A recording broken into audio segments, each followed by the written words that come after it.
Hermanos y hermanas, bienvenidos a la clase de estudios sobre la Biblia hebrea. Recuerden que usamos ese término para hablar de algo más profundo. Antiguo Testamento lo vemos como libro de fe y buscamos nuestras creencias ahí y muy bien. Cuando hablo de la Biblia hebrea vamos a hablar del mundo de ese texto tan antiguo que conocemos. Ya estamos no me acuerdo qué clase ya estamos, pero vamos a ver un tema súper interesante sobre la presencia de una madre divina. Y estoy evitando el término madre celestial porque tenemos un concepto hoy día que no es exactamente igual el concepto que vemos en la Biblia, pero vamos a ver ya donde vemos los comienzos de esa gran creencia que tenemos hoy día. Vamos a pedirle a la hermana Noemí que ofrezca la primera oración. Hermana, adelante. Muy agradecido en esta tarde por estar reunidos. Agradecemos por la tecnología que nos permite estar reunidos en diferentes partes del mundo y poder participar de estas clases tan especiales. Rogamos tu compañía, tu bendición para Noé, especialmente al compartir todos los principios y conocimiento que él tenga, y también abrir nuestro entendimiento para que así podamos comprender y ampliar un poco más nuestro conocimiento del Evangelio. Rogamos tu compañía y bendiciones en el nombre de Jesucristo. Amén. Amén. Amén. Muchas gracias, hermana. Muchas gracias. Ahora voy a compartir mi pantalla. Ustedes díganme cuando ya pueden ver. Ok, muy bien. Las hermanas, vamos a ver el concepto del árbol de la vida. Y al ver esta imagen que pueden ver ahí, que tengo en la pantalla, ven la representación del Padre Celestial y de la Madre Celestial. Cuando miren, yo participé en un diálogo, bueno, ya más de una vez, con los profesores de miembros de la iglesia de la BYU. Recuerden que la BYU es la Universidad de Brigham Young, que está en Utah, en Provo. Bueno, hay varios, pero fui al de Provo. Junto con profesores de BYU, nos reunimos con profesores de la iglesia del Nazareno. ¿Por qué con ellos y por qué estaba yo aquí? Es porque yo estudié 2 veces en 2 universidades de la iglesia del Nazareno y eran profesores míos y conocidos míos. Así que yo pude estar ahí en esas juntas entre los profesores de la iglesia de religión y profesores de religión de la iglesia del Nazareno. Y en una de esas visitas, y fue una charla de una semana, fueron 2 veces antes de COVID, luego COVID me puso fin a eso, los llevamos a esos profesores de la iglesia del Nazareno a un museo que está en la BYU. Y había la pintura esta que está gigante la pintura, y hay más, aquí no va a estar la mitad. Digo eso para que ustedes vean que en Utah el concepto, tal como en las conferencias ya escuchamos más los términos padres celestiales, cuando antes no se usaba, ya en Utah se ve esto mucho común, hablar y hasta ver representaciones de la Madre Celestial. Así que yo quiero dar al mundo hispanoparlante también una perspectiva que se ve comúnmente en Utah, pero fuera de Utah ya no se ve tanto. Y lo vamos a ver a través del estudio del Antiguo Testamento, de la Biblia hebrea. Pero primero regresamos al texto. Recuerden, hermanos y hermanas, que vimos que Eva se le dio, bueno, el resultado de la caída le afectó de una manera que vamos a ver aquí en este versículo. ¿Quién puede leer lo que dice? Yo. Hermana, Yaira. Génesis 3:16. A la mujer dijo: multiplicaré en gran manera tus dolores en tus embarazos. Con dolor darás a luz a los hijos. Una pregunta a todas las hermanas que están aquí. Hermanas, ese dolor relacionado con los hijos, ¿cuándo termina? En el momento que sale el bebé. Ok. Porque ese te lo trajiste de allá abajo, ¿verdad? No, el control. Y también otra pregunta. Ese dolor, bueno, ese es el dolor de parto, ¿verdad? ¿Hay otro dolor que sigue durante la vida referente a la crianza de los hijos y al verlos crecer? Claro. ¿Y cómo es eso? La parte emocional, hermano. Explícame eso, hermana, porque yo nunca voy a ser mamá. Explícame eso. Cuando sientes que le has enseñado a tus hijos el camino correcto y ves cuando ellos se apartan para tomar sus propias decisiones, sientes ese dolor fuerte porque cuando han tomado decisiones equivocadas. Así que como consecuencia de lo que pasó ahí y en este mundo lo que vemos es que muchas veces los hijos son obedientes o no obedientes, pero incluso a veces los obedientes toman decisiones que no nos dan mucha alegría, ¿verdad? Y hay algunos casos en que sus hijos son perfectos y yo siempre le tengo envidia a esas familias donde los hijos son perfectos. Y me pregunto, ¿serán así en casa también los hijos? Wow, porque tienes hijos perfectos, pero yo no fui hijo perfecto y creo que mis hijos tampoco lo son. Pero es cierto que hay una preocupación de mamá que sigue por toda la vida, ¿no? Ahora, sigamos con esta idea. Bueno, primeramente, Bernabé tiene la mano alzada. Dígame. Sí, de los dolores fuertes es físico cuando nacen y lo que decía la hermana son los emocionales cuando ellos vuelven a casa. Ese dolor es intenso, lo llevamos para siempre con nosotros, aun cuando sabemos que tenemos una esperanza de volver a verlos, ese dolor nunca termina porque seguimos siendo mamás. Así es. Así es. Gracias por compartir eso. Y me imagino yo que al decir regresan a casa significa que cuando, bueno, dejan este mundo mortal, ¿verdad? Sí. Sí, una mamá nunca deja de ser mamá, ¿cierto? No. Y yo escuché un relato donde había una junta, una escuela, tenían una junta de padres, de familia, y el director estaba hablando y conocían, el director y los padres se conocían, pero estaba ahí los padres hablando, y dijo, oh, yo tengo 5 hijos, dijo el papá. Y el director dijo, no, tienes 4 hijos, el otro falleció, recuerda. No, y bueno, pero ahí como que el director no entendió, ¿verdad? Que aunque un hijo fallece, sigue siendo el hijo de uno, ¿no? Sí. Y gracias por compartir eso, porque ahora vamos a ver lo que le pasa a Eva. En la clase de escuela dominical seguramente van a hablar de Caín y Abel, ¿no? Entonces, como van a hablar de ellos en escuela dominical, no vamos a hablar de ellos aquí.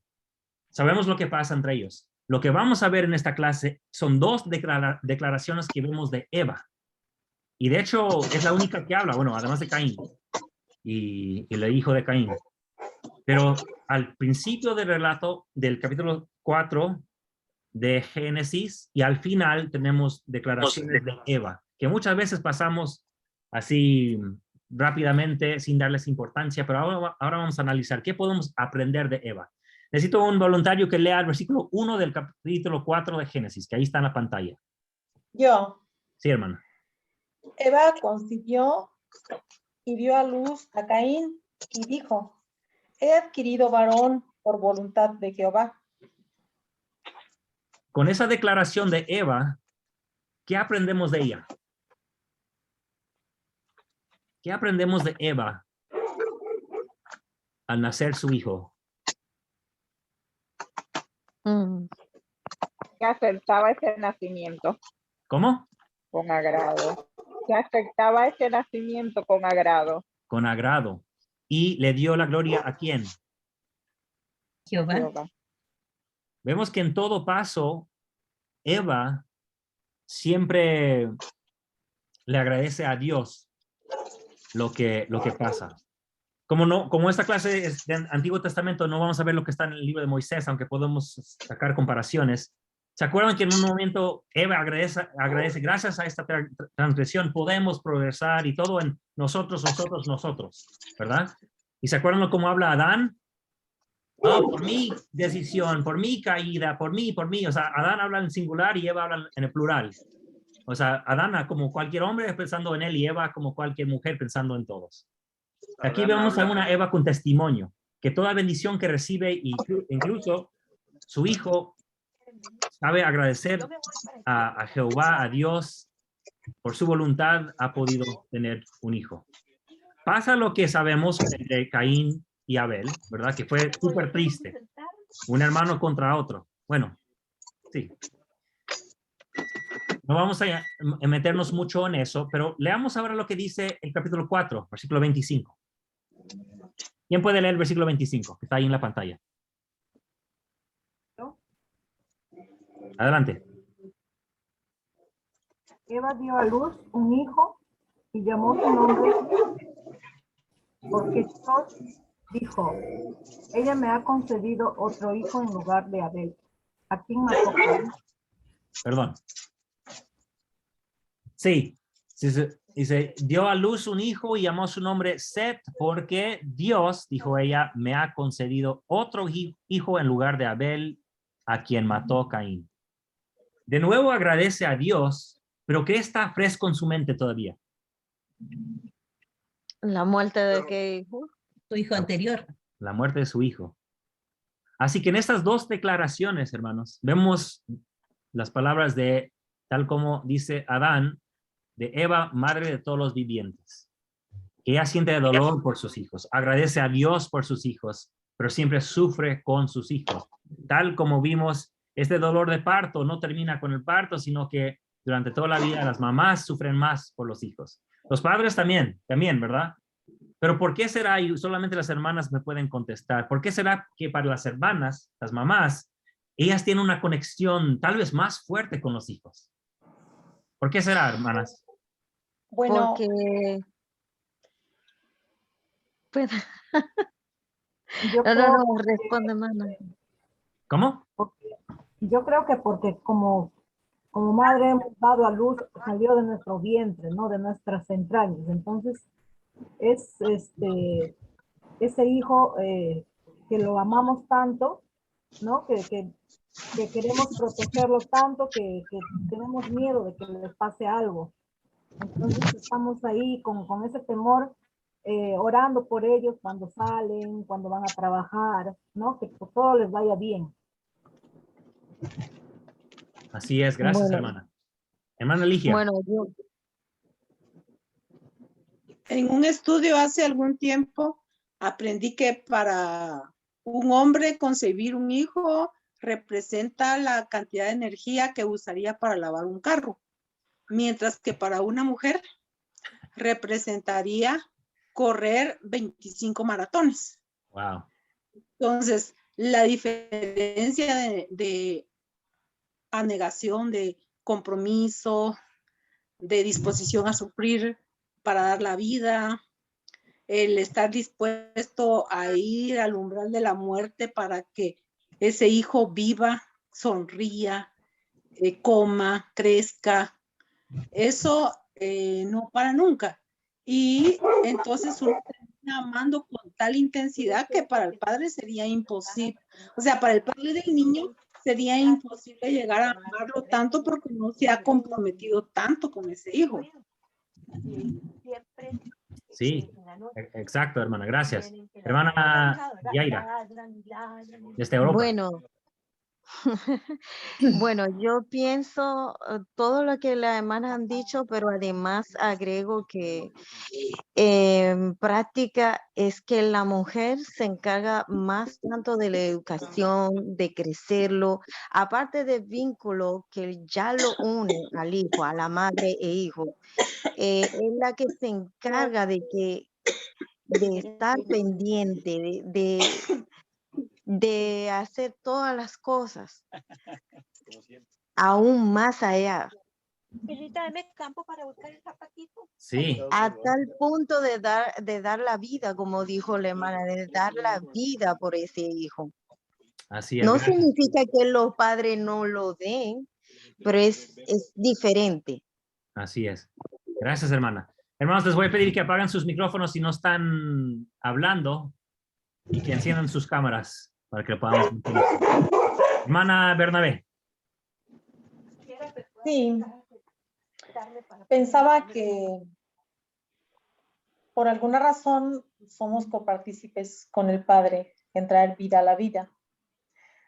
Y desde ese momento, desde que algo se está gestando dentro de nosotros, nosotros ya sentimos amor por eso que se está gestando. y cuando ellos nacen, pues nosotras somos felices. Y hace un momento comentaba que aun cuando ellos vuelvan a casa, nosotros nunca los olvidamos y ese dolor queda para siempre. Entonces, supongo que desde el momento en que nosotros lo sentimos que va creciendo dentro de nosotros, ese vínculo es muy fuerte y ustedes nunca lo van a sentir.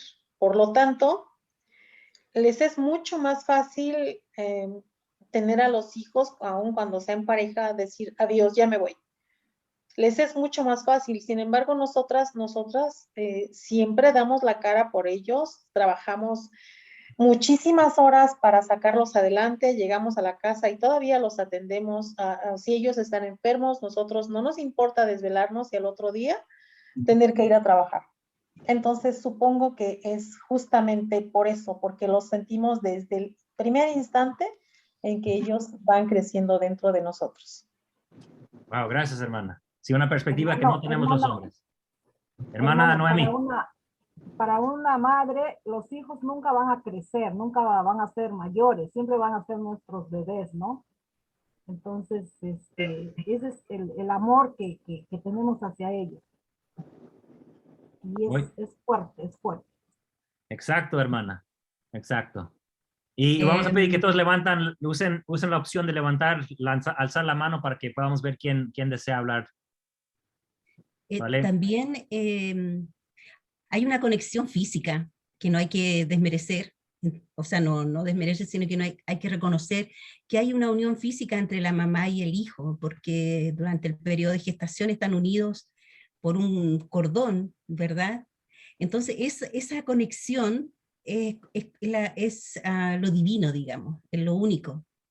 Entonces, finalmente, querámoslo o no, hay una cosa física que nos une con los hijos, aparte de la emocional, porque somos muy emocionales, pero también hay que recordar que hay una unión física entre la mamá y el hijo, que esa cosa no existe entre los padres, digamos, aun cuando la parte emocional también puede existir, pero esa cosa física es lo que nos hace la gran diferencia, yo creo también. Así es, hermana, gracias. Ahora, al ver eso, y quiero que vean que hay un enfoque aquí que muchas veces no vemos. O sea, que hay un enfoque sobre el papel de la madre Eva. O sea, representando ese amor de mamá. Ahora vamos a dar un repaso a algunos temas, no es para decir que no los olvidamos, o sea, que no brincamos esos temas. Rápidamente, en Génesis 5 vemos muchas edades muy raras, o sea, de cientos de años y quién sabe cuánto más. Y nomás quiero decirles rápidamente que lo hace con un propósito el autor de Génesis, los redactadores. ¿Se acuerdan? Como hemos visto hasta ahora, tuvo un origen antiguo con Moisés, pero a través del texto vemos diferentes capas donde las cosas se iban cambiando. Vemos que los números de las edades son múltiplos de 60 y de 7. Y aquí tengo todas las edades. Y no voy a entrar más al tema. Solamente quiero decir, usaban estos números para mostrar que para Dios, o según los números, Dios, o sea, las edades, Dios tenía todo planeado y organizado. Así lo manifestaban a través de números complejos que en casa ellos podían averiguar cómo llegar a ese número, con el número 60, el 7 y cualquier otro número para alcanzar esa edad.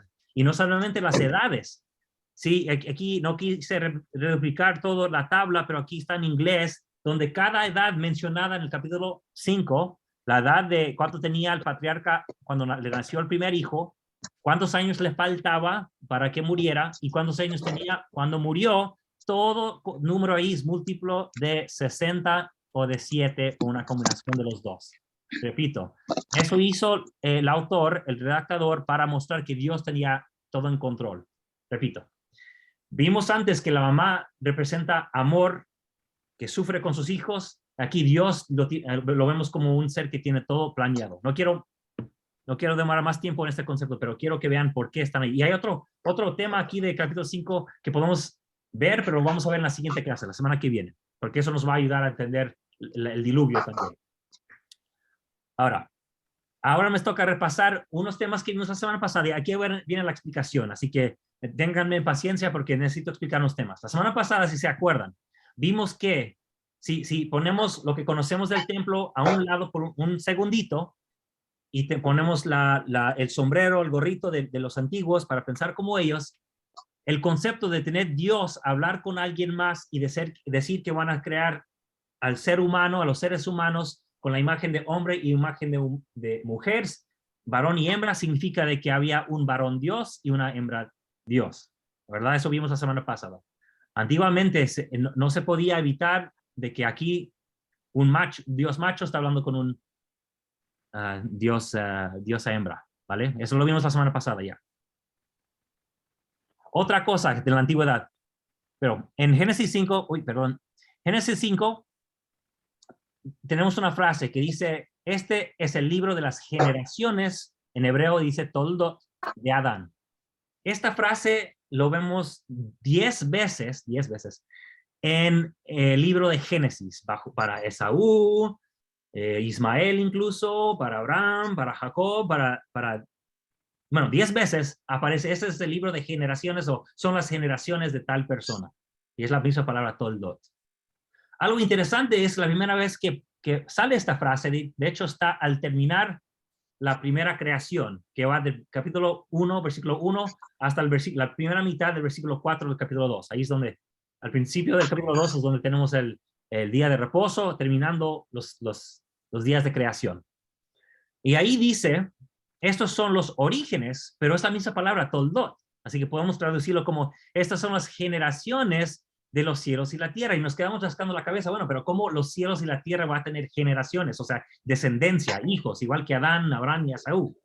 Ok, es porque aquí vemos mezclado, está medio escondido, pero presente, o sea, no está tan claro, pero vemos aquí, con esta declaración, ese antiguo concepto no solamente de Israel, sino que también los vecinos, cananitas, fenicios, que relacionaban el cielo con el Padre y la tierra con la Madre. Hasta la fecha seguimos hablando de la Madre Tierra, ¿no? Entonces aquí vemos una no tan fuerte, pero leve presentación de un Padre Dios y una Madre Dios. Y vemos que lo que sigue en Génesis va a ser las generaciones también de estos seres divinos. Pero está medio escondido, ¿ven? Y fíjense, hermanos y hermanas, que antes de que piensen que el hermano Correa se ha vuelto loco, vean que en el libro de Moisés se restaura un poquito más este concepto, pero igual está medio escondido, no está tan claro como quisiéramos. Necesito que alguien lea aquí en Moisés 7, el 48 y el 49. ¿Quién me puede ayudar? ¿Algún voluntario? ¿Puedo hacerlo yo? Sí. Y sucedió que Enoc miró a la tierra y oyó que venía una voz de sus entrañas y decía, ay, ay de mí, la madre de los hombres, estoy afligida, estoy fatigada por causa de la iniquidad de mis hijos. ¿Cuándo descansaré y quedaré limpia de la impureza que de mí ha salido? Y cuando Enoc oyó que la tierra se lamentaba, lloró y clamó al Señor diciendo, oh Señor, ¿no tendrás compasión de la tierra? Ahora, esos 3 puntos que puse aquí, perdón, que esos 3 puntos que puse aquí, quité la parte donde la tierra dice y Señor me ha creado. Así, o sea, con esa frase ya vemos que se van mezclando diferentes ideas. Claro, la tierra es creación de Dios, pero igual vemos la representación de la tierra como madre de todos los hombres, que lamenta por los pecados, ¿verdad? Y que, bueno, hasta habla. O sea, no que escucha la voz de la tierra. Claro, bueno, no voy a tratar de interpretar como dices, lo que dice, solo quiero que sepan que vemos vestigios de esa creencia de que había una Dios madre, pero está mezclado con la idea de la tierra, la madre tierra. ¿Ven? Ahí está, pero está medio perdido, pero ahí está. Y que lo conecta con lo que vimos antes, de que la tierra representa esta diosa madre. ¿Ok? Ahora, otra cosa. Después de que Dios, según el segundo relato de la creación, crea a la mujer desde el costado, recuerden que en hebreo no dice costilla, dice costado, como expliqué en el chat que tenemos. Después de crear a la mujer simbólicamente ¿qué es lo que dice el 23? ¿Quién puede leer el 23? Una declaración del hombre, Adán. ¿Quién lo puede leer? Yo lo leo, hermano Noé. Sí. Y dijo Adán, este es ahora hueso de mis huesos y carne de mi carne. Esta será llamada varona, porque del varón fue que tomado. Por tanto, dejará el hombre a su padre y a su madre, y se allegará a su mujer, y serán una sola carne. Ok. Según el libro de Mateo, Jesús dice que en el versículo 24 está hablando Dios el Padre, según en Mateo. Creo que Mateo 19, por ahí. Ok, vamos a repasar el versículo 24. Sabiendo que apenas se creó a Eva y están juntos ante Dios, dice, por tanto, dejará el hombre. ¿Quién es el hombre? Adán. Adán. Dejará al hombre a su padre. ¿Quién es su padre? Dios. Y dejará a su madre. ¿Quién es la madre de Adán, hermanos? Madre celestial. La madre. ¿Habían visto eso en el texto antes, hermanos? No. ¿Verdad? Fíjense que hay cosas ahí en el texto que perdemos porque nunca se nos ha enseñado a leer el texto de esa manera. Les voy a contar una historia. Cuando estaba en una clase que tomé sobre, bueno, en la universidad, teología, y estábamos hablando teníamos que presentar al final del curso nuestros estudios, o sea, al final del curso escribíamos un ensayo y cada estudiante tenía que presentar el tema de su ensayo. Yo decidí comparar las creencias de un tal John Wesley, el fundador del metodismo, comparar sus creencias con lo que enseñó Joseph Smith, ya que Joseph Smith dijo que él inclinaba por la iglesia metodista, ¿verdad? Así que yo hice una comparación, di mi presentación, y luego, al final, una de mis compañeras de clase dijo, pero no son ustedes los mormones que creen que Dios tiene esposa, y abrí este pasaje de la escritura. Eso fue como en el 2010. Sí, ya como 12 años, 11, 12 años. Y leímos juntos y les hice las mismas preguntas. ¿Quién es el hombre? No, Adán. ¿Quién es el padre? Pues Dios. ¿Y quién es la madre? Todos se quedaron callados. Y la compañera que hizo la pregunta dijo, no lo puedo creer, está ahí en la Biblia. Y el profesor se molestó, dijo, no, eso no dice la Biblia, eso no dice la Biblia.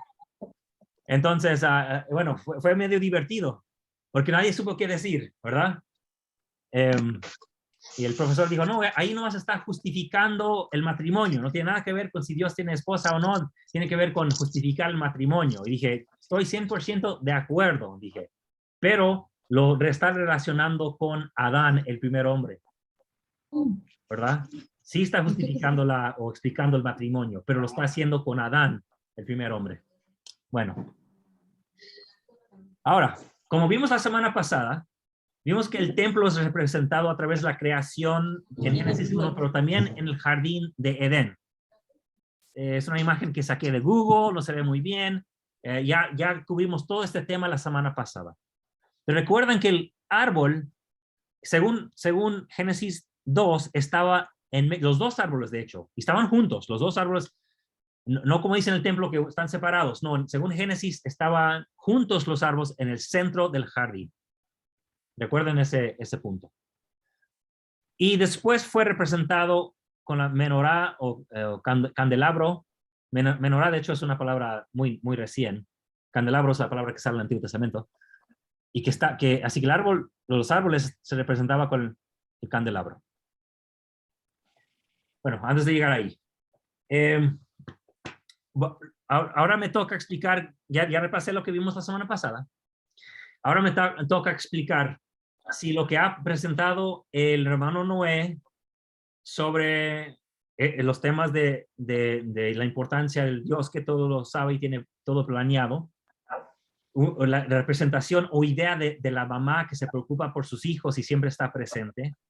Y si se acuerdan, la semana pasada también vimos la posible interpretación en Génesis de ver a Dios el Padre dando órdenes en Génesis 1 y en Génesis 2 a Jehová el Hijo obedeciendo. ¿Se acuerdan? Repasamos eso la semana pasada. Porque en Génesis 1 Dios habla, manda. En Génesis 2, vemos a Jehová creando, como si estuviera obedeciendo al Dios del capítulo 1, ¿verdad? Eso ya lo vimos la semana pasada. Solo quería dar ese repaso porque ahora vamos a entrar a ver dónde podemos ver eso y en particular la imagen de una madre divina. Recuerden, estoy diciendo madre divina porque no es igual al, es parecido, pero no 100% igual al concepto de madre celestial, pero vamos a ver de dónde nace ese concepto y vamos a ver, de acuerdo con los estudios bíblicos. Repito, todo lo que voy a presentar lo pueden leer en libros de estudio, sean de católicos, judíos, protestantes, incluso miembros de nuestra propia iglesia de la BYU. Explican esos temas en los estudios bíblicos, pero ahora lo vamos a relacionar con nuestras creencias. Pero primero necesito hablar de la importancia de la mamá en el concepto del reino de Judá. Recuerden que cuando, después de la muerte de Salomón, hijo de David, el reino se divide y los del norte se llaman Israel y los del sur se llaman Judá. Cada vez que un rey toma el trono, después de Salomón, incluso aquí, el primero que tengo aquí, Rehoboam, es el hijo de Salomón, y cada uno de los que sigue, aquí solamente puse 5, pero hay muchos más. Cada vez que es nombrado y que explica que comienza su reino, siempre menciona a su mamá. Y el nombre de su madre era, y luego tiene su nombre, Ezequías, que fue el que hizo cambios o mejoría en el templo, pero luego pecó en la época de Isaías. También dice, y el nombre de su madre era, y tiene su nombre. Manasés, uno que fue pecador, que todos los dioses que sacó Ezequías los introdujo de nuevo al templo, y también dice, el nombre de su madre era Osías, uno que fue justo también, tenía mucha esperanza en él, pero Neco, el rey de Egipto, va y lo ejecuta.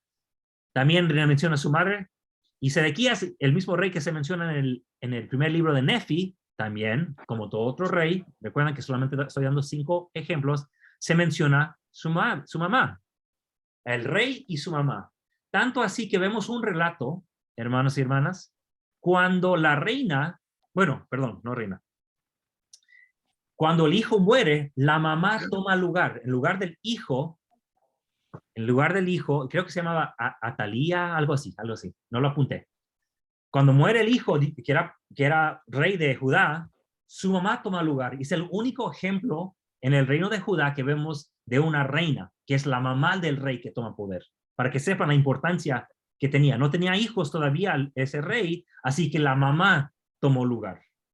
¿Ven la importancia de la mamá en el reino de Judá? Que cada vez que toma lugar, su esposa no es mencionada, es la mamá que es mencionada. Recuerden ese punto. Todo esto lo voy a conectar con lo que estamos viendo. Ok, dejemos eso por un momento.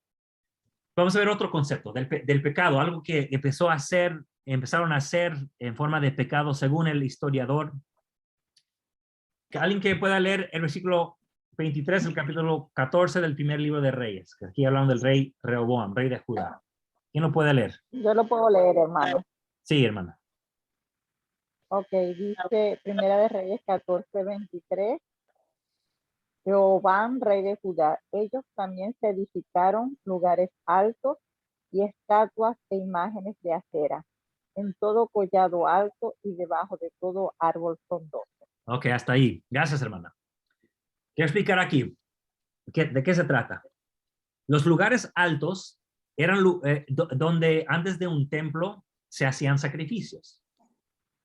Por lo tanto, en los libros de jueces, también en el libro de jueces, pero el libro de Samuel, los libros de Samuel, y al principio del primer libro de Reyes, vemos a el profeta Samuel sobre lugares altos ofrecer sacrificios. Vemos al rey David sobre lugares altos ofrecer sacrificios. Antes de la terminación del templo de Salomón, vemos a Salomón sobre lugares altos ofrecer sacrificios. ¿Ok? Entonces y bueno, en el libro de Mormón vemos que Nefi sube en el tercer libro de Nefi sube a un lugar alto, una torre, y hace oración. O sea, es lo mismo. Pero aquí se puso estatuas la imagen de Acera. ¿Quién es Acera? Ok. Los vecinos de Israel tenían un concepto de Padre Dios que se llamaba El, y una madre que se llamaba Acera. E incluso hay escritos en una ciudad que está cerca, escritos se llama como Ugarit, donde menciona a Jehová como hijo, pero de eso vamos a hablar después. Entonces, antiguamente se creía que Jehová era hijo de un padre, ¿verdad? un padre Dios. Y eso vamos a ver en otro momento. Pero Acera tenía sus ideas falsas de paganas, de hacía una cosa, dormía se acostaba con sus hijos y era cosa fea, ¿verdad? Pero también era un nombre común y había otras diosas que representaban la misma madre de los cielos, reina de los cielos, como Anat y Ishtar, y los vemos también en el Antiguo Testamento ellas. Entonces eran nombres que representaban la imagen de una diosa madre. No siempre usaban los conceptos que tenían de los pecados de ellas, pero tomaban el nombre de esa diosa madre y la usaban en diferentes maneras. Entonces aquí están poniendo estatuas para esta mujer divina, madre divina. Y era representada a través de árboles que tenían mucha vida, muchas hojas que mostraban vida. ¿Por qué? Porque representaba también como la madre tierra vida. Entonces su imagen, bueno, tenía una imagen, pero también se representaba a través de un árbol. Y no vamos a leer los otros ejemplos, pero nomás quiero que vean que se relaciona con lugares altos y que siempre se relaciona con árboles. ¿Ok? Aquí vemos otros dos ejemplos. Ok, ahora vamos a ver. Cuando Josías se pone a limpiar el templo, eso está en capítulo 23 de Segunda de Reyes, muestra lo que tiene que sacar de el templo para purificarlo. ¿Ok? Vamos a analizar bien este pasaje que está a la izquierda. ¿Quién me puede ayudar con la lectura? Leo. Yo, hermano. Ok. Entonces, A ver. El hermano Gerardo. Ok. Entonces el rey que sacasen del templo de Jehová todos los utensilios que habían sido hechos para Baal, y para la imagen de Acera, para todas las huestes del cielo. Hizo también sacar la imagen de Acera fuera de la casa de Jehová, fuera de Jerusalén. Además derribó las casas de los sodomías que estaban en la casa de Jehová, en los cuales las mujeres se tejían para la imagen de Acera, e hizo venir a todos los sacerdotes de las ciudades de Judá, y profanó los lugares altos donde los sacerdotes quemaban incienso, desde Jeba hasta Bersabeba, y derribó los lugares altos de las puertas, que estaban a la izquierda de la puerta de la ciudad, pero los sacerdotes de los lugares altos no subían al altar de Jehová en Jerusalén, sino que comían panes sin levadura entre sus hermanos. Ok, ahora me toca explicar lo que está pasando ahí. Gracias, hermano Gerardo. Fíjense que lo que tuvo que sacar del templo, todo lo que va a mencionar aquí, estaba adentro del templo.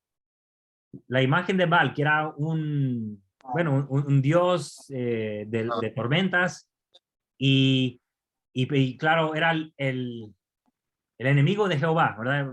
Vemos que a veces pelean Jehová y Baal, como en la historia de Elías. ¿Se acuerdan que los sacerdotes de Baal pelean con Elías y hacen sacrificios y para ver quién va a ganar la competencia? ¿Jehová o Baal? Eso está al final del primer libro de Reyes. Entonces un dios falso estaba ahí. Pero ahí también estaba la imagen de Acera y todas las huestes del cielo. Y nos preguntamos, bueno, ¿quiénes eran las huestes del cielo? Porque en otras partes de la Biblia vemos que Jehová tiene también un ejército que son las huestes del cielo. Pero aquí vemos las huestes del cielo como algo que tuvo que sacar Josías del templo. Así que algo que era positivo, las huestes del cielo de Jehová, se habían convertido en algo malo porque por alguna razón Josías tenía que sacarlos de ahí, ¿verdad? Vemos que la imagen se saca de adentro del templo. Sodomitas es una traducción incorrecta, pero en otro momento podemos hablar de eso. Pero fíjense que había mujeres adentro del templo que hacían algo relacionado con ropas, con telas de acera. O sea que había mujeres adentro del templo que participaban relacionadas con esta diosa madre. También fuera del templo, esta imagen estaba sobre lugares altos, lo cual ya habíamos visto, y esos lugares altos estaban cerca de puertas. Todo esto vamos a ver en un momento. Y que los que no estaban cerca del templo, que adoraban a todos ellos, pero en particular a Acera, también comían panes lejos del templo, pero cerca de sus lugares altos. Comían panes. ¿Ok? Recuerden todos esos puntos que acabamos de ver. Ahora vamos a ver la importancia de por qué tenía tanta importancia la madre del rey. Y quiero que vean que tal como vimos a un Dios que debió haber sido Jehová, pero cuando pecaron pusieron a Baal en lugar de Jehová, vemos que Baal, bueno, el rey tenía que representar a Jehová, ¿verdad? Aquí está pecando, así que representa a Baal. Aquí es otro momento, el capítulo 24, cuando ya llega a Babilonia a destruir a Jerusalén. Pero vemos que el orden del séquito aquí, del Dios, es igual que el séquito del rey. Tenemos el Dios, que debió haber sido Jehová, pero no, aquí tenemos a Baal. Tenemos al rey Joaquín. Tenemos a Acera, tenemos la madre del rey. Las huestes del cielo, tenemos los siervos y príncipes oficiales. ¿Ven que por qué era importante tener cerca a la mamá? Porque la mamá representaba también la Dios mamá, tal como en la antigüedad el rey de Judá representaba a Jehová. La mamá representaba a la madre divina. Los siervos, el consejo del rey representaba a los jueces del cielo. Vemos que, bueno, aquí peca y saca todas las cosas del tesoro, así que casi es como una repetición, pero ahora se trata de las cosas del rey.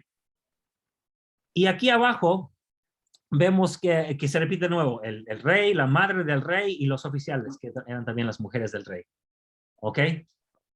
Por eso había tanta importancia entre la mamá del rey ahí, porque representa a Acera o algún concepto de la madre del rey o de la madre de Jehová. Y vamos a ver si podemos mostrar esto más. Sigamos. Aquí está la versión reducida, al lado izquierdo, de lo que acabamos de leer. Pero ahora vamos a comparar lo que acabamos de ver con Proverbios 8 a 9 y también algo del capítulo 3.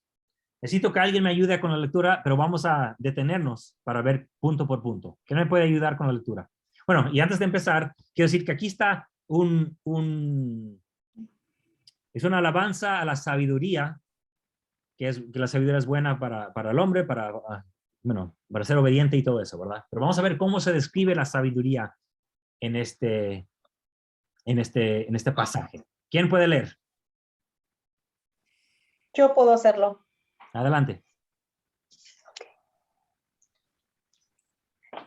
No clama la sabiduría y da su voz al entendimiento. Se pone en las alturas junto al camino, en las encrucijadas de las veredas, junto a las puertas, a la entrada de la ciudad, en el umbral de las puertas, da voces. Ok, hasta ahí, hermano. Fíjense que esta sabiduría, que es representada como una mujer que puede hablar, está en las alturas, o igual que los lugares altos, junto a la puerta, igual que Acera. Vean esa conexión, ¿verdad? Entonces, lo que quiero que vean es que aquí en Segunda de Reyes 23, vemos la representación equivocada, representada por Acera. Y en Proverbios vemos la representación correcta de lo que debió haber sido, pero está en el mismo lugar, lugares altos al lado de la puerta. 22, hermana. Sí. Jehová me poseía en el principio de su camino, antes de sus obras de tiempo antiguo. Desde la eternidad fui instituida desde el principio, antes de la tierra. Ok, hasta ahí. Aquí vemos que estaba desde antes de la tierra junto a Jehová, ¿verdad? Eso de que me poseía, nomás estaban juntos. Después, yo voy a leer el 24, dice, antes de que existiesen los abismos, fui engendrada. Aquí, de nuevo, tal como vimos en el libro de Moisés y el libro de Génesis, ahí ya vemos conceptos mezclados, de que estaba con Jehová, pero es creación de Jehová a la vez, o sea, conceptos mezclados. Quiero que sepan que después de representar esta imagen, muchos autores quisieron, no quiero decir manipular, pero cambiar ciertas partes para que no reflejaran tanto las creencias antiguas que había antes. Después de la destrucción de Jerusalén, dijeron, bueno, tuvimos la culpa por creer y por dejar que estos dioses estuvieran en el templo, así que por nuestra culpa fue destruida Jerusalén, así que mejor no hay que adorar a nadie más o tener a nadie más presente en nuestros pensamientos, así que solamente Jehová, así que se fueron cambiando ciertos contextos, ciertos textos antiguos para que no fueran tan claros como antes. Ahora, el versículo 32, hermana. Ahora pues, hijos, escuchadme. Bienaventurados los que guardan mis caminos, porque el que me halle hallará la vida. La sabiduría ha edificado su casa, ha labrado sus 7 columnas. Venid, comed de mi pan y bebed del vino que he mezclado. Hasta ahí, hermana. Gracias. Ok. Aquí vemos que hasta le habla a los hijos como a los seres humanos como hijos, tal como las huestes del cielo, según los pensamientos antiguos, los huestes del cielo eran los hermanos de Jehová y los hijos de alguien. Aquí se le puso el nombre de Aserá porque era el nombre que se usaba en aquellos tiempos con los vecinos entre los vecinos de Jehová. Se les llama los hijos, y también el que haya ella encontrará la vida. Bueno, podemos regresar a ese punto después. La sabiduría ha edificado su casa. En otras palabras, tiene templo. ¿Y dónde estaba Asera? Estaba dentro del templo de Jehová. Miren aquí, ofrece pan y vino a sus seguidores, no seguidores, a los hijos ofrece pan y vino tal como los que vimos en el capítulo 23 de Segunda de Reyes, que los que estaban lejos del templo también comían panes. Vemos que, de nuevo, en Reyes vemos el concepto ya medio apóstato que quieren sacar de ahí porque está afectando la creencia de los que están ahí, pero podemos ver ese tema de muchas maneras, pero no se está ahí dando un resumen súper sencillo. Pero en Proverbios vemos algo positivo, pero está usando los mismos conceptos.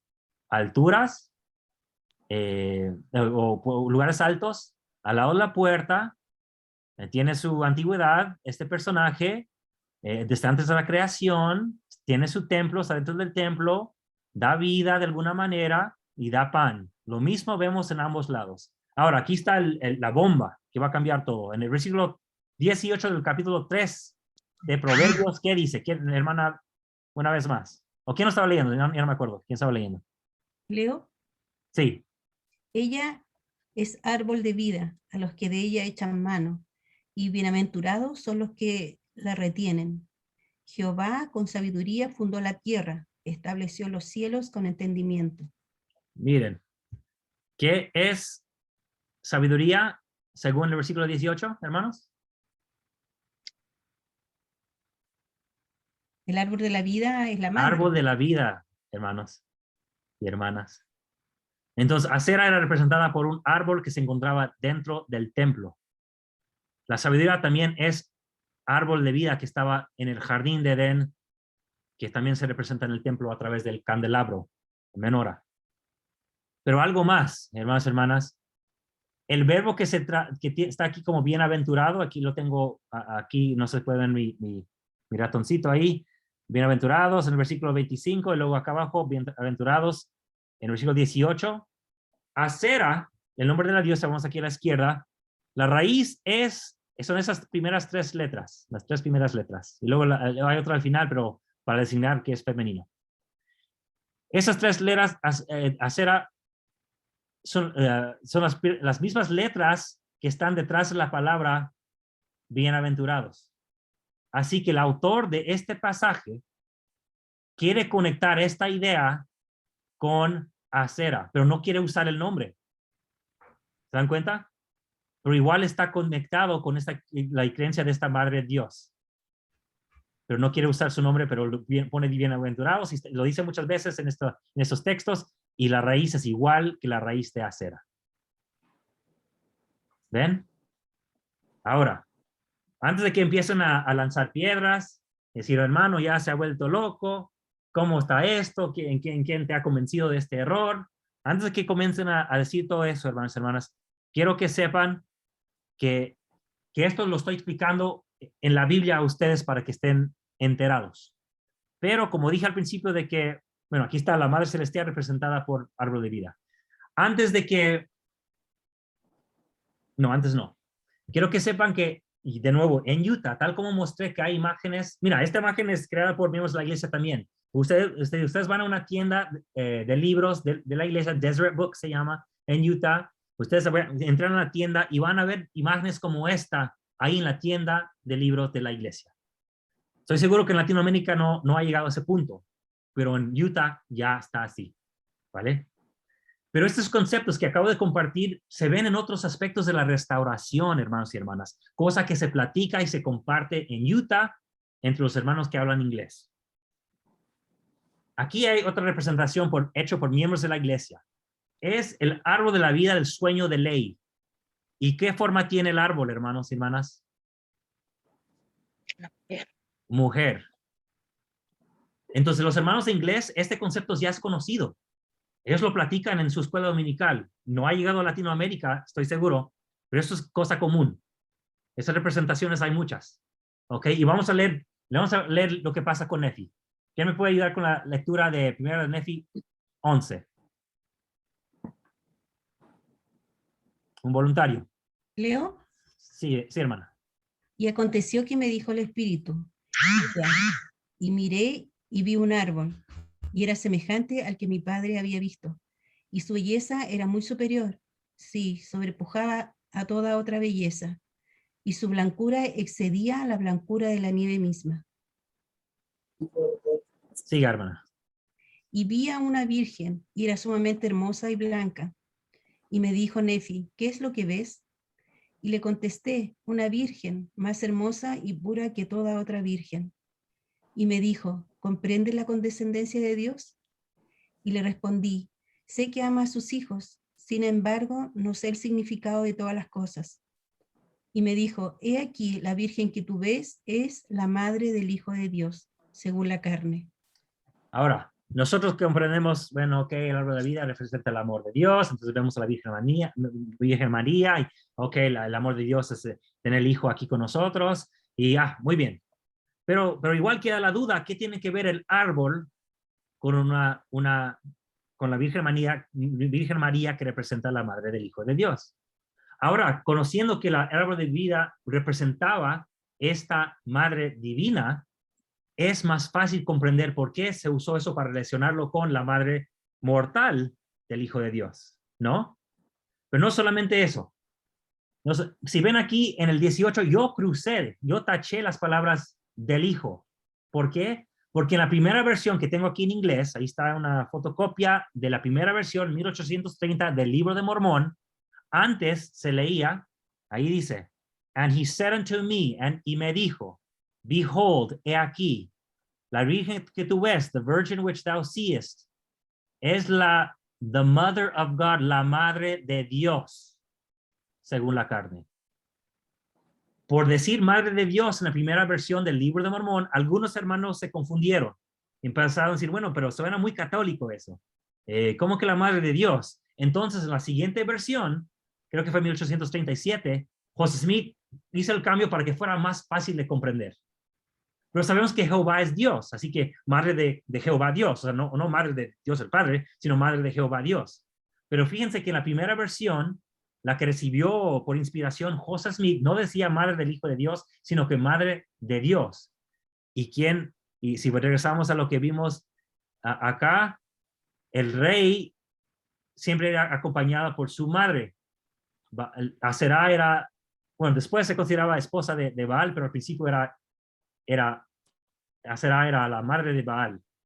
Pero vemos que se presenta igual a Nefi de la misma manera, diciendo, el título del árbol de vida era madre de Dios, pero se le aplica a la Virgen porque van a ser también el Jesús mortal a través de ella.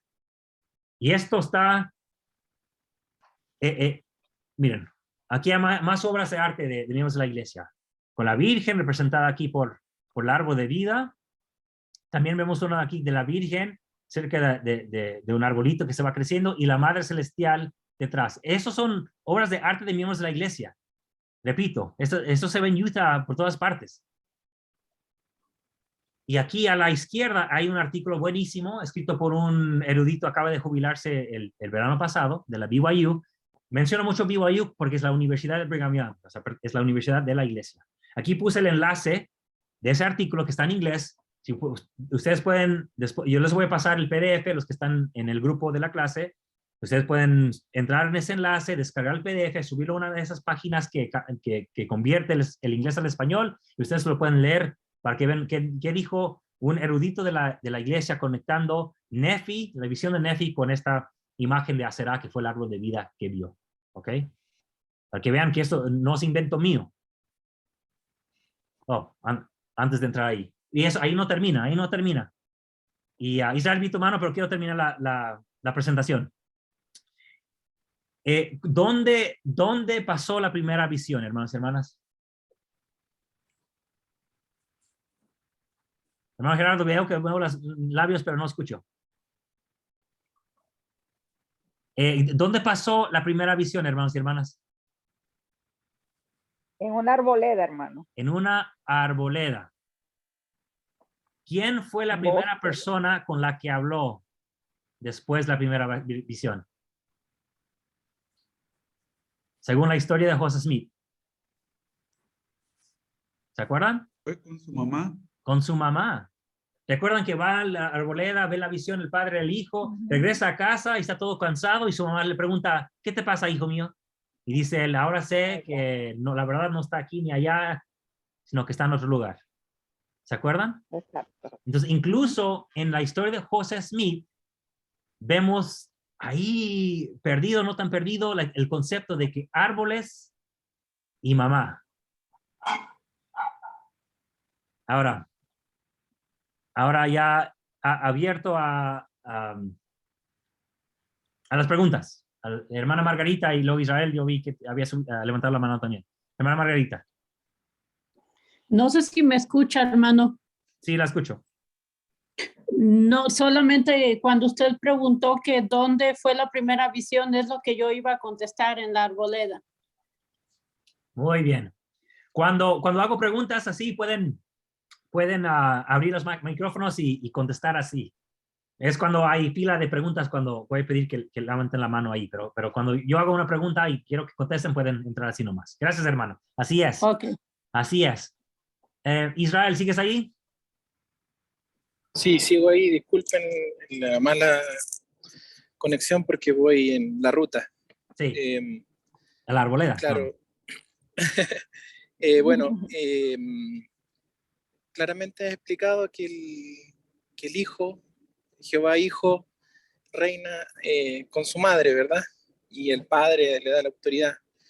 En el Evangelio de Juan, trasladando este concepto de reinado para nosotros, Cristo en la cruz, antes de su crucifixión, él dice que se autodefine como madre también, porque no sé si se recuerdan ese pasaje que dice que antes de que hay dolor antes del parto, pero una vez nacido el hijo, ya no la madre no tiene más dolor, ¿verdad? Entonces él estaba hablando de su crucifixión, ¿verdad? Literalmente era un árbol, porque era un palo y él estaba clavado ahí. Entonces yo, trasladando el concepto israelita, ¿verdad? De que Jehová Hijo es Rey, es Dios, quizás para nosotros, para que seamos reyes con Él, Él tiene que cumplir esa función de la diosa madre, pero como el rey, como el ser humano que era, ¿verdad? En el sacrificio. Y literalmente el simbolismo también se repite ahí, ¿no? Así es. Así es. Y vemos eso de algo de madera siempre presente, ¿no? Por ejemplo, Moisés ve a Dios en un arbusto ardiente, pero luego tanto Moisés como Aarón tienen varas, un palo ahí, ¿verdad? Una vara que usan para hacer milagros y todo eso, y lo cual pues, se pone también adentro del templo en el Arca del Convenio. O sea, siempre vemos una representación así. Hermana Margarita, ¿es la misma mano que se levantó? Yo creo que sí, hermano, no sé quitarla. Oh, está bien, hermana Mónica. Ahora que hablan un poco de la madera, estaba pensando en la cruz. Nosotros, o bueno, en mi generación, yo soy de Chile, pero ahora vivo acá en Utah. En mi generación se hablaba mucho de que nosotros como miembros de la iglesia no teníamos que relacionarnos mucho con el tema de la cruz. Y como que se nos inculcó un poco el tema de que era casi como una ofensa a Dios el usarla o el hablar de ella. Entonces, ahora que tú dices que todo está relacionado con un madero, con el árbol, quizás a lo mejor nos podrías explicar un poco más el concepto de la cruz también en relación a eso. Excelente, excelente. Lo que pasa con el concepto de la cruz es que los primeros miembros de la iglesia eran puritanos. Los puritanos no creían en símbolos. Entonces, los primeros miembros de la iglesia, los que se convirtieron, se bautizaron, y por naturaleza no usaban imágenes. ¿Okay? Algunos sí, algunos no, y no había ninguna regla a favor ni en contra de la cruz. Pero eso normalmente no se usaba. Llegan a Utah ya en los años 40, 1840, y vemos que hay algunos miembros que seguían usando la cruz. Por ejemplo, hay fotos de Brigham Young, el segundo profeta de la iglesia, y en su saco tiene la cruz, lleva una cruz. Vemos algunos manuales que se imprimen y ahí está la cruz, ¿verdad? No fue hasta haber un conflicto, y no lo tengo bien grabado, o sea, lo he estudiado, pero había un conflicto con el sacerdote de Salt Lake y el profeta, y también fue cuando se escribió el libro La Gran Apostasía, que hubo conflicto. No sé si han leído ese libro, La Gran Apostasía, por Talmage. Hubo conflicto entre la Iglesia Católica y la de nosotros. Y no fue hasta ese momento que los líderes empezaron a decir, no hay que usar la cruz, no nos relacionemos con ellos. Y así se fue creando la idea, no por revelación. De hecho, la mención de la cruz está por todas las escrituras, incluso en Doctrina y Convenios. O sea, mencionan la cruz muchas veces. Y hay unos buenos maestros que han hablado recientemente, y tenemos uno que hace videos para nosotros, para Central del Libro de Mormon, para el grupo de inglés Book of Mormon Central, el hermano John Hilton III, donde él explica cómo se creó ese deseo de no usar la cruz, y de cómo en verdad todas nuestras creencias y los discursos de la conferencia general se sigue mencionando la cruz. La única diferencia es como cultura de la iglesia ya no representamos o usamos la cruz, pero no hay ningún mandamiento, no hay nada que diga que no usemos la cruz. Yo como capellán, hermanos y hermanas, tengo un privilegio y permiso de la iglesia, ni siquiera tiene que dar permiso porque es lo que hacemos, en mi uniforme, yo puedo llevar la cruz en mi uniforme, ¿ya? Yo lo llevo, cada vez que pongo mi uniforme tengo la cruz, cada vez que pongo mi gorrita tengo la cruz en mi, y tenemos una conferencia una vez al año en octubre en Lago Salado, donde vamos todos los capellanes uniformados con cruces en el uniforme en las oficinas de Salt Lake, en el piso de arriba ahí en Salt Lake. Nos habla un apóstol cada conferencia, y diferentes, bueno, es una conferencia de capellanes de 4 o 5 días, y todos ahí llevamos la cruz al uniforme en las oficinas de la iglesia, y todo bien, nadie se molesta, y ahí estamos a una distancia del profeta mismo, porque estamos en las mismas oficinas. Entonces, para que ustedes vean que la imagen de no usar una cruz es algo que hemos creado como miembros de la iglesia, no es algo doctrinal. Ahora, con eso no estoy diciendo que de repente se pongan una cruz y entren a la iglesia y ver qué dice el obispo. No estamos para crear esa polémica en la capilla. Pero solo quiero que comprendamos que es una parte de nuestra cultura que hemos creado. Bueno, ojalá no haya sido muy larga la explicación ahí para la hermana. A ver, ¿quién sigue? La hermana, no sé en qué orden llegaron, la hermana Margarita. No sé si ahora sí levantó la mano. No, hermano, perdón. Okay. La hermana Ligia, entonces. La levanté yo, hermana Fermina. Gracias, hermano. Sí. Yo quiero decir 2 conceptos. Sí. Y de repente uno de esos va a ser un poco controversial. Pero usted es controversial, así que creo que me va a entender. El primer concepto que quiero decir es que la semana pasada aprendimos que en el simbolismo del jardín en donde se le daba tanta importancia a la mujer y luego que simbolizaba el templo. Sí. Y luego fue sacado ese concepto del templo, en el uso del templo propiamente, y las mujeres fueron de alguna forma excluidas de sus ordenanzas. Entonces yo entiendo que el principio de por qué fue es lo que hemos estado aprendiendo con respecto a que los líderes en ese momento sacaron las imágenes que representaban a la mujer. Esa es una pregunta. Usted la responderá. Ahora voy con mi controversia. Adelante. Hace algún tiempo que yo meditando, pensando con respecto a la madre celestial, yo pensaba, bueno, las madres estamos ahí siempre presentes en la vida de los hijos. Las madres no nos apartamos. Las madres siempre estamos a veces incluso un paso adelante de los padres. Las madres tenemos una conexión más estrecha, más intensa y lo acabamos de ver aquí. Entonces yo decía, no sé si decirlo, el Espíritu Santo no es el espíritu de nuestra Madre Celestial, porque si se blasfema contra el Espíritu Santo es imperdonable. No sabemos su nombre, no sabemos, o al menos yo no lo sé, no se dice su sexo, pero el Espíritu Santo es más cercano a nosotros como hijos terrenales que cualquier miembro de la deidad.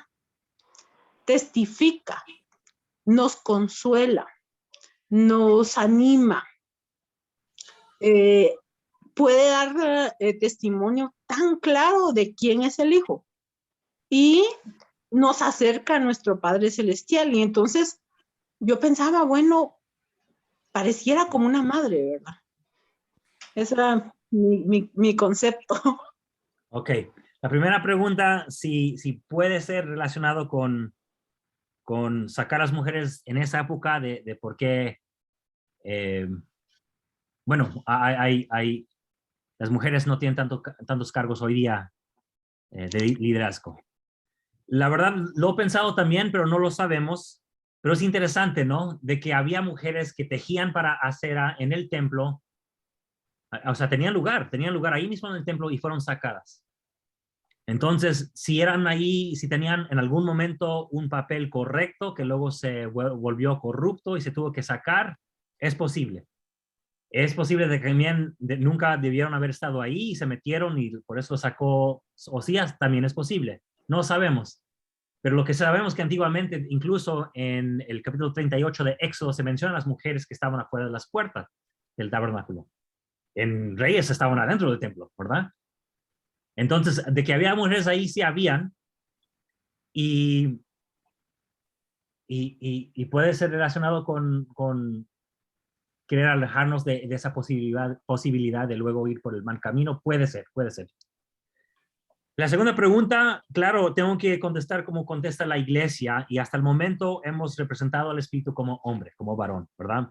Y algunos interpretan ese pasaje en Nefi que leímos, cuando dice, oh, tuvo cuerpo de varón, como el espíritu del Espíritu Santo. Así lo hizo el elder LeGrand Richards, y muchos han tomado eso como representante del Espíritu Santo en Primer Nefi. Ojo que no fue el único líder que ha dicho algo sobre ese pasaje. Otros han comentado, no, pero como es espíritu del Señor, puede ser el mismo Jesucristo, o sea, es su espíritu del Señor, es su espíritu que está ahí hablando con él. Otro líder ha dicho eso, así que un líder dijo que es Espíritu Santo, otro que es Jesucristo ahí hablando con Efi. Entonces ahí vemos que no tenemos un concepto concreto. Tal vez en el manual, si tú abres el manual, va a decir que es el Espíritu Santo. Reconozcamos que es porque hay diferentes conceptos en la iglesia y el que llega al manual es el que llega al manual, ¿verdad? Y como hablamos la semana pasada, correlación no es igual que revelación, porque algunas cosas han entrado en los manuales que luego apóstoles han tenido que hacer, fue un error, hay que quitar eso del manual, lo cual pasó hace apenas 2 años, pasó eso, ¿verdad? Entonces correlación no significa revelación, como hemos hablado. Es una frase común que se escucha en Utah. Correlación no es revelación. Entonces, varón, el Espíritu Santo. Pero hay diferentes estudios por miembros de la iglesia que se han presentado en la BYU que han querido explorar ese concepto. Y hay varios. Ya estamos hablando, bueno, hay que hablar un poco de lo que usamos en la iglesia mucho como la especulación. Que muchos dicen, bueno, eso es especulación y eso te va a alejar de Dios. Bueno, hay que separar dos conceptos. Hay algo que es la investigación y algo que es la especulación. La especulación es negativa porque no vas a estar sacando ideas. La investigación se trata de tú ver algo seriamente, ver todos los temas, qué se ha dicho desde Joseph Smith hasta la fecha, que son muchas cosas que han dicho los profetas. Tenemos registro de todos sus discursos, la mayor parte de los discursos. Estudiar antiguamente lo que se creía y luego sacar un concepto de cómo ideas se han desarrollado, ¿verdad? Y ya tú puedes representar por qué tú has investigado y sacado tal estudio. Eso es muy diferente a la especulación de nomás sacar ideas. Entonces hay muchos que han hecho investigaciones y según sus hallazgos han querido también relacionar el Espíritu Santo con la Madre Divina. Hay otros muy buenos que se ha hecho medio famoso, muy bien documentado, que han querido decir que tal vez sea como una hermana. Entonces es una hermana y luego Jesucristo es el hermano y luego hay padres celestiales. El punto es que no sabemos y doctrinalmente es un varón y es una trinidad de varones. Doctrinalmente así lo decimos. Pero hay investigaciones dentro de la iglesia que han explorado diferentes interpretaciones. Lo único que puedo decir referente a eso. Hermano Eric. Gracias, buenas noches. Buenas Yo quería noches. compartir, cabal, quería compartir esa parte, ¿verdad? Que la iglesia, su posición es de que es varón, pero yo quería compartir una experiencia que yo tuve mientras presté servicio como misionero. Llegó un 70 para hablar con los misioneros y él dijo, ¿verdad? Que Jesucristo había enseñado en el Nuevo Testamento de que cualquiera que ve al Hijo, ve al Padre, dice, ¿verdad? Entonces, por esto, como usted estaba diciendo, podemos asumir de que el Padre se parece, o como más bien dicho, que el Hijo se parece al Padre, ¿verdad? O sea, tienen casi la misma forma parecida física, ¿verdad? Y llegamos al punto también de hablar del Espíritu Santo, y que es muy, bueno, él dijo, ¿verdad? O él enseñó en esa oportunidad que era muy probable que el Espíritu Santo también tuviera la misma imagen del Padre y del Hijo, ¿verdad? Pero no hay nada escrito y sería pura especulación, ¿verdad? Más nos quedamos con la definición de la iglesia, ¿verdad? Que es hombre, ¿no? O sea, que es hombre. Sí, no sabemos. Así que antes de que alguien piense que estamos aquí errando en explorando estos temas aquí, no hay nada malo en la investigación, pero ojo que esto no haríamos en una clase de escuela dominical, ¿verdad? En la escuela dominical, ahí en la capilla, escuchamos al maestro, participamos en diálogo, pero ahí no es el momento para estar compartiendo investigaciones. Ahí en la clase de escuela dominical estamos para fortalecernos como hermanos, ahí como barrio para aprender del tema que presenta el maestro, ¿vale? Y no es necesario querer ser el maestro de el salón de clases si uno no es el maestro. Dejemos que el maestro enseñe, ¿vale?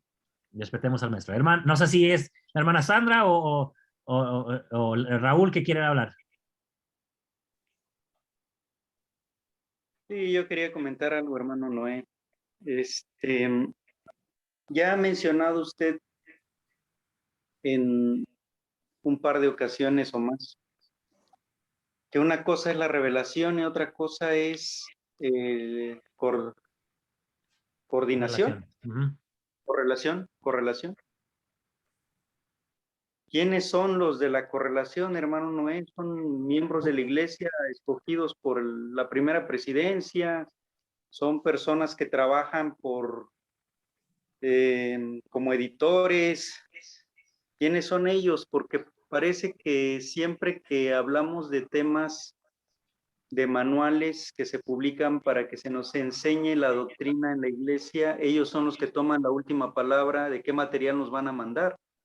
Y entonces a mí me suena algo así como que a veces coincide con lo que dicen los profetas, pero a veces no tanto, a veces coincide con lo histórico, pero a veces no tiene nada que ver, y entonces esto puede llegar a crear que uno sienta, bueno, ¿qué me están enseñando, no? Lo que elige la correlación ¿O es un profeta el que verifica esto y luego si el profeta o la iglesia autoriza que se nos publique un manual, queremos estar seguros de que la primera presidencia ha avalado eso como doctrina verdadera de Cristo y no un grupo de correlación que no sabemos quiénes son?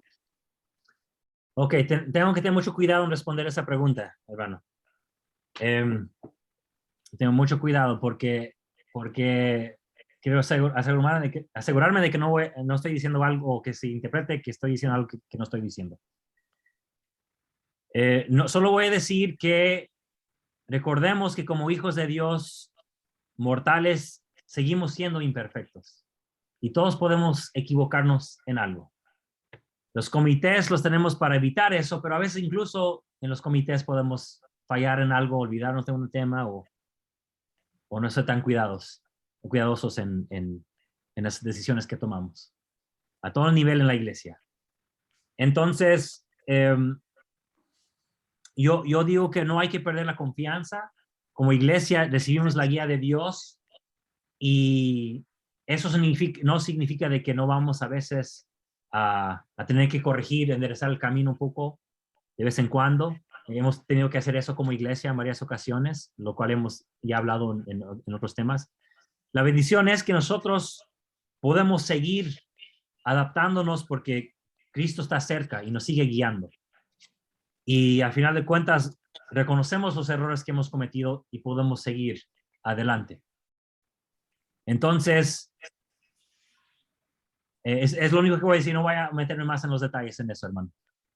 Sí, que recuerda que nosotros como seres humanos no somos perfectos, el perfecto es Dios y estamos trabajando hacia esa perfección y por eso dice que está perfeccionando su iglesia. Como dice Efesios capítulo 5, está perfeccionando su iglesia para presentarla limpia, pura ante Él. Así que no somos perfeccionados como iglesia todavía. ¿Ok? Los errores no deben asustarnos, deben recordarnos de que el perfecto es Dios y que en Él podemos confiar para seguir adelante. ¿Vale?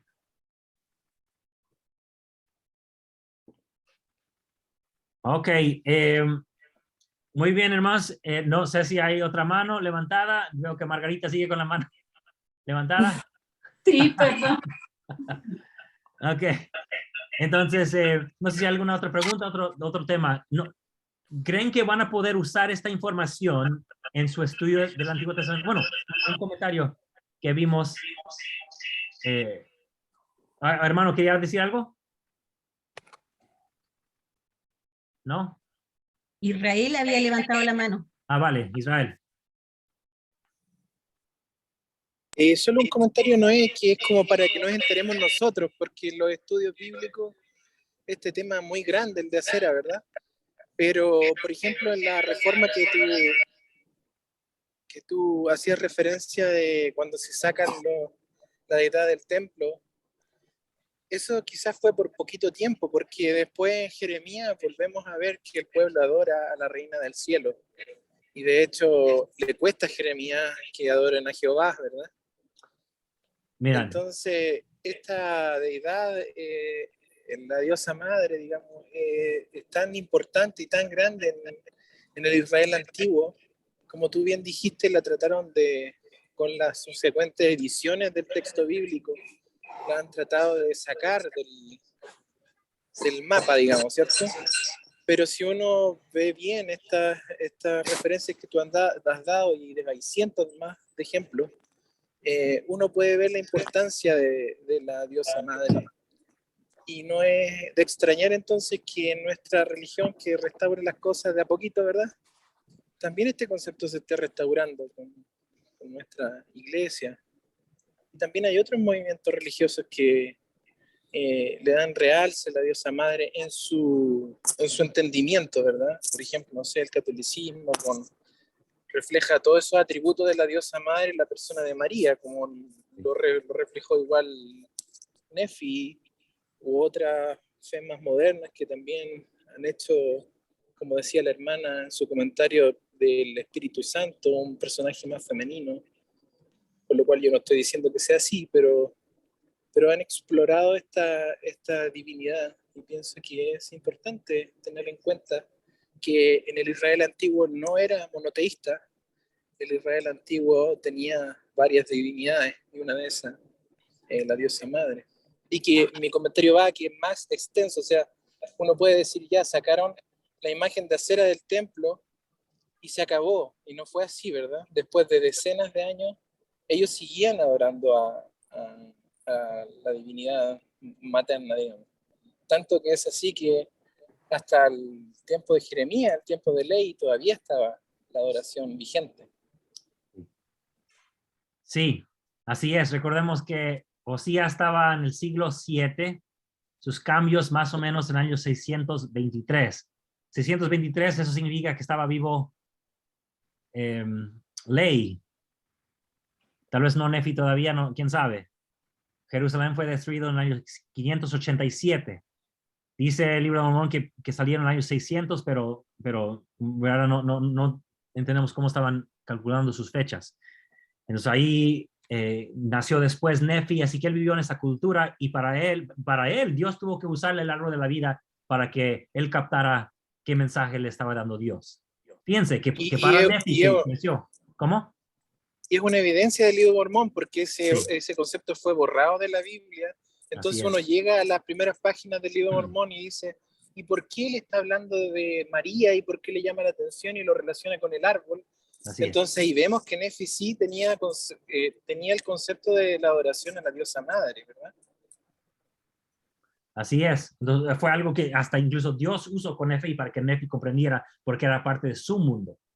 Como tú dices, sí se hicieron cambios en el templo, según el historiador de Reyes, pero la arqueología nos dice otra cosa. Tenemos estatuillas de Acera por todo Judá. O sea que aunque se sacó del templo, seguían las casas de los judaítas. Recuerdan que hablamos de judaítas antes del exilio, regresan de Babilonia y de Persa y ahora se llaman judíos. Y más, la arqueología aprendimos ahí por un curso que estábamos juntos que las figurinas de Acera estaban, por ejemplo, en el templo de Tel Arat o allá en Egipto en el templo de Elefantina también, y fue muy importante las figuras del árbol talladas. Así es. Entonces, podríamos decir para como la teología moderna cristiana, este es un tema tabú, pero para el tiempo de la Biblia hebrea es un tema muy importante a entender. Así es. Mira, hay dos lugares hasta el mero sur de Judá. Recuerden, estamos hablando del Reino del Sur. Hasta el mero sur, un lugar que se llama Kuntilet Arhud. Había un centro de adoración ahí y hay todas las imágenes de Acera y hay altar que data de la misma fecha de Ley. Hay otro que está más al norte que se llama Deir Alá, que tiene exactamente lo mismo. Lo mismo que tiene el templo de Jerusalén, tiene su altar, su lugar santísimo, y ahí tiene estatuillas de Acera también. Entonces, ahí vemos que nada fue sacado de esos centros de adoración. Todo está intacto ahí, que de la misma fecha del rey Josías. Así que parece que Josías solamente logró sacar las cosas de Jerusalén, pero no de otros lugares. Como mencionó el hermano Israel de Elefantina, nomás para que sepan, cuando regresan de Babilonia, de Persa, recuerden que Babilonia los saca de Judá, algunos, no todos, pero Persa es que domina Babilonia y permite que regresen a Jerusalén. Entonces regresan y los que llegan a Jerusalén dicen, no, aquí solamente a Jehová vamos a adorar. Y muchos dijeron, no, nosotros tenemos una fe más grande. Algunos se van a Egipto, a una isla que está en el Nilo, que se llama Elefantina porque las piedras parecen elefantes. Y allí hacen su templo y tiene el lugar santísimo, lugar santo, tiene su altar, o sea, todo lo que tiene el templo de Jerusalén. Y ahí están estatuillas también para la diosa materna. Y tenemos cartas de la fecha que escriben desde Elefantina a Jerusalén, ya escribiéndole de ciertas cosas y manda su tributo. O sea, los de Elefantina pagan al templo principal que está en Jerusalén y Jerusalén acepta su dinero y lo guarda en sus tesoros. Eso está en los documentos arqueológicos y escritos antiguos. Entonces había conexión todavía entre el templo de Jerusalén y ese centro de adoración, no sé si podemos llamarle templo, de Elefantina. Entonces, para que veamos que hay mucho ahí que la historia nos dice que no relata la Biblia. Claro, la Biblia nos quiere relatar una historia limpia de que pecaron cuando adoraron a esos dioses y los sacaron, pero en algún momento había lugar para ellos. Y creo que he mostrado, y díganme si no, que desde el jardín de Edén vimos ese concepto más abierto, pero se fue perdiendo y se volvió corrupto. Hermana Fermina. Hermano. Sí, Fermina. Ajá. Sí, retomando el punto de el árbol de la vida. Bueno, particularmente me gusta mucho la imagen del árbol de la vida. Y ahora que se representa como la madre, me gusta muchísimo más ahora esa imagen. Y siempre escuchamos como la madre tierra, la madre patria, y el valor tan grande que se le da a la madre. Este es como el símbolo de sacrificio, el símbolo de un amor eterno. Es tan especial para mí esta imagen del árbol en forma de mujer, de madre. Gracias, hermano, por esa. De nada, Muy bonito. de nada. Y yo sé que igual como pasó la semana pasada, habrá algunos hermanos que comenten ahí cuando se comparta este video, esta clase, que dirán, no hay que decir esas cosas. Pero creo que hemos tenido buen estudio aquí juntos para analizar la historia del pueblo de Israel, del pueblo de Judá, y ver cómo esos conceptos eran vigentes, importantes para ellos. Israel, ¿sigues con la mano levantada o es otro, o se quedó ahí? Parece que se quedó ahí nomás. Ok, muy bien. Solo un último comentario ya que me mencionaste. Me acordé de otra interesante evidencia de los israelitas, de los judaítas, que pasaron por el exilio babilónico y a la mitad del exilio, ¿cierto?, de persa, y luego se traen una fiesta y la adoptan como propia, ¿cierto? Sí. Y también se traen un libro que lo adaptan a su tradición, que es el libro de Esther. Y el libro de Esther es muy interesante porque si uno hace una comparación de todos los libros de la Biblia hebrea, es el único que no tiene Jehová dentro de sus palabras. Tiene muy poquito mencionado Dios. Pero si uno le hace el peso al nombre Esther, el personaje está muy pesado en ese libro, ¿verdad? Y tú no mencionaste en la primera parte de la clase que no solo se denominaba a la diosa madre como Ashera u otro nombre, sino también en los persas Ishtar. Muy parecido, ¿verdad? Incluso la pronunciación. Ishtar es Esther, ¿verdad? Entonces, como una alegoría ese libro a la importancia de la divinidad como madre, porque uno piensa que es una historia histórica, ¿verdad? Pero ya los estudios demuestran que los judaítas, dado su fervor por la divinidad madre, trajeron este libro y lo hicieron como propio, y los sacerdotes que estaban en la línea de purificar esa imagen no pudieron sacar el libro, ¿verdad? De hecho, históricamente los judíos han sido súper celosos de mencionar ese libro, pero aún así está en la Biblia hebrea, está en el Antiguo Testamento. Entonces, y esa es una oda para la divinidad femenina, en este caso el personaje Esther, que es Ishtar, que es muy parecido a Shera, ¿verdad? Sí, así es. Exacto lo que dice el hermano Israel. El libro de Esther fue uno de los últimos libros aceptados por los judíos como libro inspirado o canónico, no sé cómo le queramos llamar, porque no había Biblia en esos momentos. E incluso, no sé si han escuchado de los documentos o manuscritos del Mar Muerto, que un grupo de judíos que salen y luego Roma los mata a todos ya en el primer siglo, o sea, en la época después de la época de Cristo, décadas después de Cristo. Entonces, y ellos tampoco aceptaban este libro, así que no, hay copias de todo el libro del Antiguo Testamento, de la Biblia hebrea, menos el libro de Esther, ¿por qué? Por lo que acaba de decir Israel. No menciona a Dios en ningún lugar. Y los dioses de Babilonia se llamaban Marduk e Ishtar, como dijo. ¿Y cómo se llaman los protagonistas de Esther, pues Esther, y Mardoqueo. Así que con esos nombres ya están representando Ishtar, Esther por Ishtar, Mardoqueo por Marduk, a los dioses de Babilonia.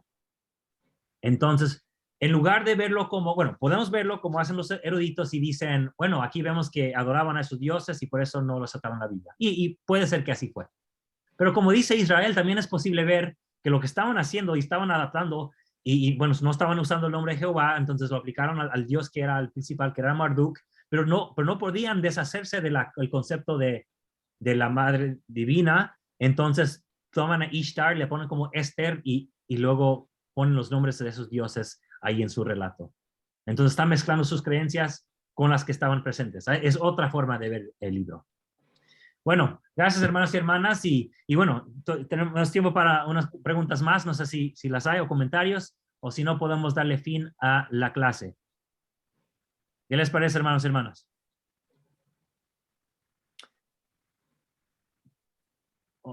Margarita levantó la mano de nuevo o sigue siguiendo la misma mano. No es la misma, hermano, pero bueno, aprovecho para decirle que muchas gracias por sus explicaciones y muchas gracias. En lo personal estoy aprendiendo mucho, quizá no para decir, ay, yo sé, Ajá. sino para mi conocimiento personal, para mi progreso personal y espiritual. Y muchas gracias, hermano, por su tiempo y por su dedicación para aprender y para enseñarnos. Gracias, hermana. Gracias por estar aquí presente. Hermana Fermina. Bueno, muchas gracias, hermano. Me parece muy interesante su clase. Tan interesante que aquí en Holanda van a ser las 4 de la mañana y yo estoy viendo la clase. Ay, hermana. Hora de desayuno. Hasta Bueno, luego. eso. Sí. Pues gracias por estar presente. Creo que ya perdimos la hermana que estaba en Europa, no sé. Hermana Mónica.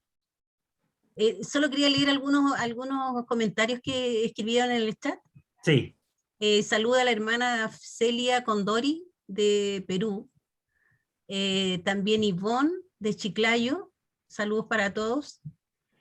Flor de la Cruz dice que la disculpen por no prender su cámara, pero su internet es muy lento y no escucha bien si prende la cámara. Ok, muy bien, gracias. Gracias. La hermana Silvia también dice, por favor, pide que cierren sus micrófonos cuando no hablen para que se pueda escuchar bien. Sí. Ok, muy bien. Sí, gracias. Gracias y permíteme dejarles con unas palabras más para terminar. Yo veo, para mí el estudio es una forma de adoración. Para mí, no es correr, yo me acerco a mi Padre Celestial.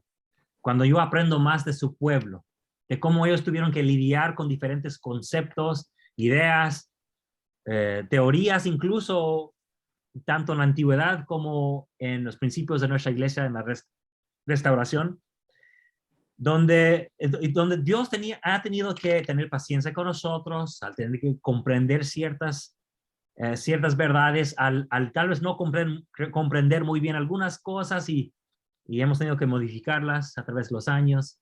Pero Dios es muy paciente con nosotros. Y Él quiere que nosotros crezcamos y que analicemos bien las cosas. Y yo creo que en todo recibimos ejemplos de Cristo, de cómo vivir y amar y estar siempre dispuesto a servir en todo momento. En el profeta Joseph Smith yo veo ese deseo de estudiar. Él fue el que contrató y compró libros de estudios bíblicos desde Nueva York. Mandó a Oliver Cowdery hasta Nueva York para que comprara libros de estudios bíblicos para que estudiaran en la escuela de los profetas. Contrataron a un judío, el profesor Seijas, para que fuera a Kirtland y arriba de la casa, la tienda que tenían en Kirtland, les dio clases de hebreo. Eso fue a petición del profeta Joseph Smith. Fue el profeta Smith que recibió la revelación de que estudiáramos todo buen libro, ¿verdad? O sea que vemos en Joseph Smith ese hambre de aprender y de estudiar. Y como dijo él, como dije yo la semana pasada en un sermón que estaba dando él o una enseñanza en Nueva York, creo que fue, me pueden corregir si estoy equivocado, es donde él dijo, los que estudian más las escrituras y estaban hablando de la Biblia en ese momento, son los que llegan a amarla más. Ok, gracias hermanos y hermanas por acompañarnos y cerramos sesión. Adiós hermanos y hermanas.